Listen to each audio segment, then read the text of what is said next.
Hey everybody, it's Nintendude, and welcome to my Nintendo E3 2017 briefing. In 25 minutes, Nintendo announced so many games that I can't even count. I'm just kidding, I can definitely count that many games, but they actually dropped a lot of games that you thought you wouldn't even see. So, let's get into the games they gave us more details about, and the new games they talked about as well. Nintendo started off their presentation by showing a bunch of games like Rocket League, FIFA, Splatoon 2, Pokken Tournament Deluxe, and ARMS. They showed off these games in little clips, and then they started talking about their new game, Xenoblade Chronicles 2. We only saw a little bit at the January presentation, and now we saw a lot more detail. Now the main plot of this game seems to be trying to get to a place which is a paradise called Elysia.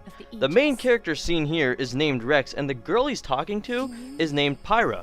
However, Pyra is also the name of the blade, and the girl is actually the blade from this trailer, which is an interesting idea to work with. I'll take you there, Mike. We'll show you what me and Pyra are made of. Take this! Now the music in this game is heavily inspired by Xenoblade Chronicles on the Wii. You can tell from the orchestral rock music that it has a lot to do with it.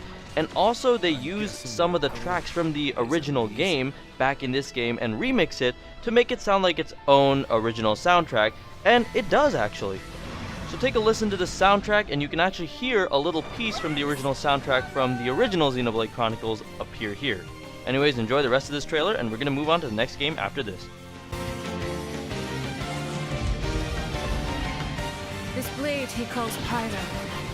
Her flames hide something deeper. What's the matter? Are you the Aegis, or aren't you? I won't use that power, and I won't let you use it either! If you know what you desire, you will have to show it. Not with words, but with your own strength. Everyone, let's go!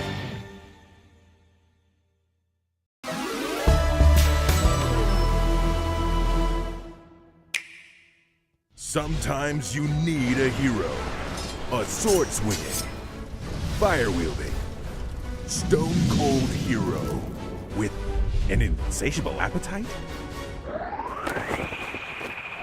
That's right, my boys, we're getting Kirby on the Nintendo Switch. Now, this is something we were kind of expecting, but not really expecting them to drop it here at E3.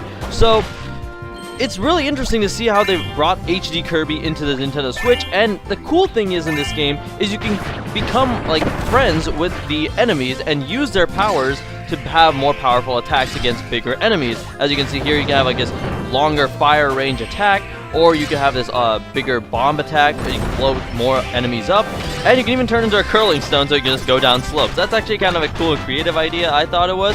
But honestly, it's really cool to see that they're bringing Kirby. And not only that, this game is multiplayer, so you can have 4 players at the same time. Teaming up with more than 4 people allows for stronger power-ups and attacks, along with recurring bosses like Wispy Woods.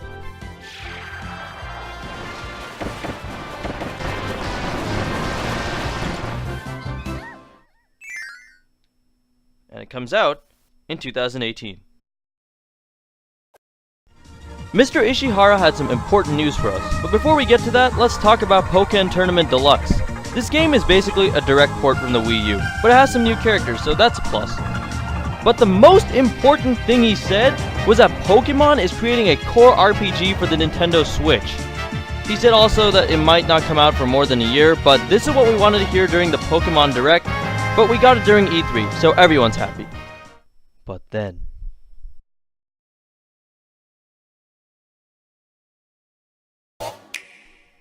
Alright, what's this next? Game 4.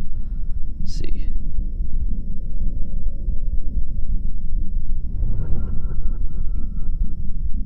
It's looking like the S. No way! Metroid? Metroid? Is it Metroid? It has to be Metroid because I saw the logo! Is it Metroid? It's Metroid! Woo! Metroid's coming back, and it's developing for the Switch. Let's do this. Woo! Finally! It's been a while! And Federation Force does not count. Even though it began development, we know nothing about Metroid Prime 4's release date. After that crazy announcement of Metroid 4, Nintendo dropped another game for Yoshi. This is probably going to be on the Nintendo Switch because we just got another Yoshi game for the 3DS, Yoshi and Poochie's Woolly World, which is the same thing as Yoshi's Woolly World on the Wii U. So, I don't really know, just more ports, I guess. This is a brand new game, though, and it's taking the style of Yoshi's Woolly World, and it also emphasizes the multiplayer aspects and how this game is a 2D and 3D platformer, which is very interesting. I really want to play it and see how this game goes through. It also mentions the flip side, saying that you can go onto two different sides, and going onto the other side makes a difference in the level, and it just looks like a very interesting game. I am Marth, the Prince of Altea. We've come here to save you. Fire Emblem Warriors looks like a fun game. It's being developed by the same people who made Hyrule Warriors and Dynasty Warriors. The game looks good so far, and the vast amount of characters and the hint to a storyline brings some hype to its launch. Next, Aonuma came to talk about the amiibo functionality in Skyrim for the Nintendo Switch.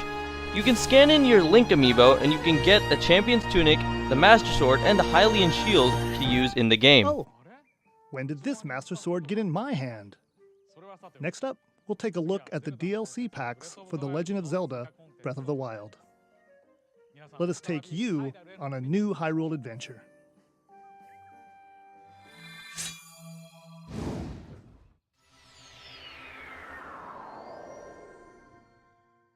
Aonuma then talked about the next two DLC packs. The first one has many trials. Their new ones included, these are most likely shrine quests that you can do these and get more shrines, increase your hearts or stamina, or you can get different weapons or different armor, something additional.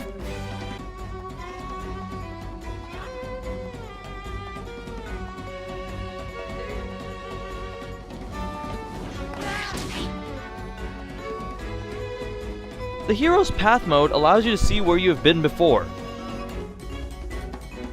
The new armor is either collected from doing the new trials or is given directly to you when you purchase the DLC pack. The Korok mask most likely helps you find Koroks for Korok seeds in order to increase your inventory space for weapons, shields, and bows. Master mode is most likely hard mode and probably makes reviving, finding new weapons, increasing health and stamina, and other things harder, possibly taking 2 times the damage like in Master Quest and Hero mode. The colored bar above the stone talus might mean he is reviving or invincible for a period of time.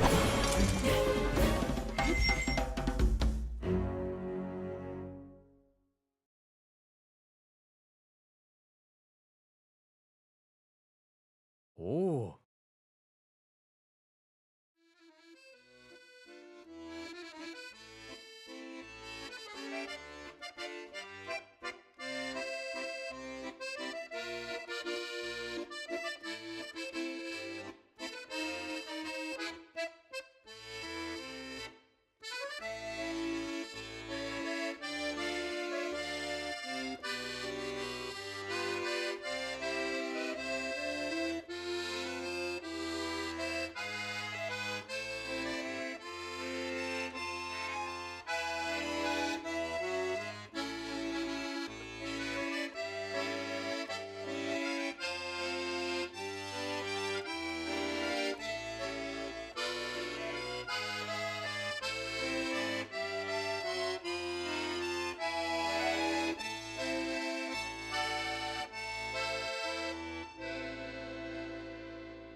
What did you think? I actually have one more announcement that I'd like to share.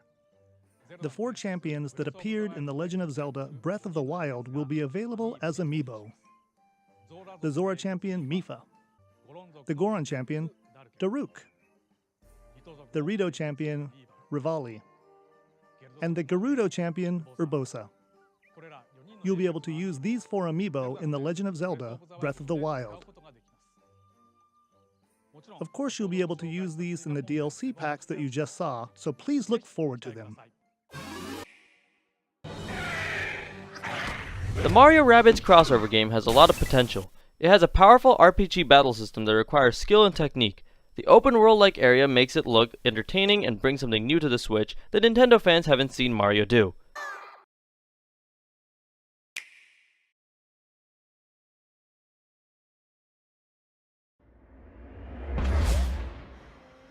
Rocket League, a car-smashing soccer game, is coming to the Nintendo Switch. Rocket League got high ratings from gamers.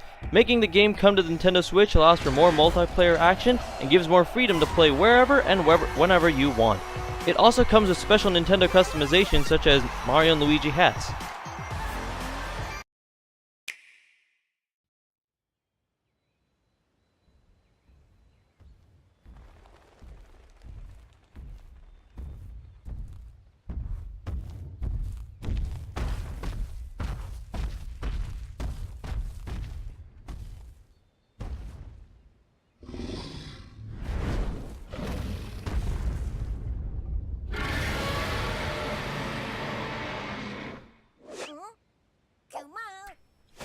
I bet you weren't expecting that. Super Mario Odyssey is the last game that Nintendo showed at their presentation in the Nintendo Spotlight, and it looks so crazy good. Look at this. This is like the craziest looking game I've ever seen. It looks so amazing. It looks so open. It looks like you can have an adventure just by doing like side quests or whatever you want. This game is so different compared to every other Mario game we've ever seen. Any other 3D platformer, any other 3D more open world type.